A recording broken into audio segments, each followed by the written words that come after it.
Hello students, welcome to Meetu Maths classes.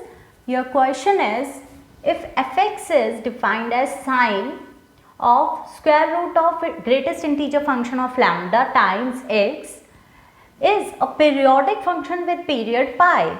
आपको इस function का period given है and then you have to find the value of lambda.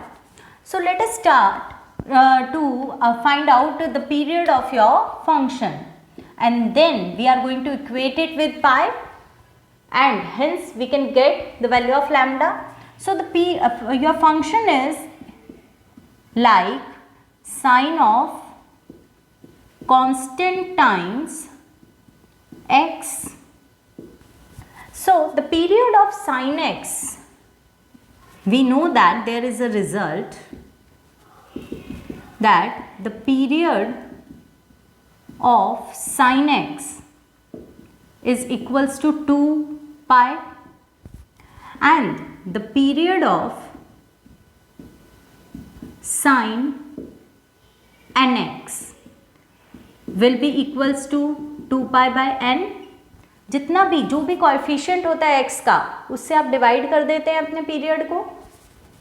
So using this result in your function, the period of fx is equals to 2 pi upon the coefficient of x is square root of greatest integer function of lambda.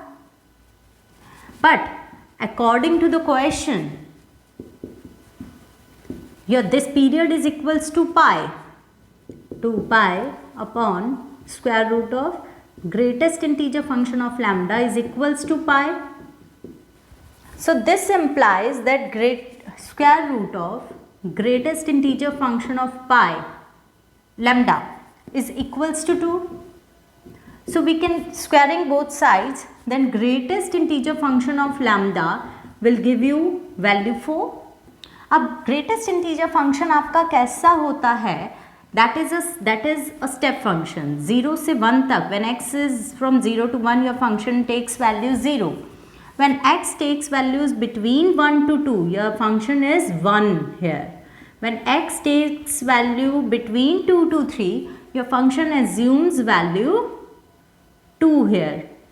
When x is taking values between 3 to 4, your function is equivalent to 3. So if your function take value 4, so between 4 to 5, your function assumes value 4.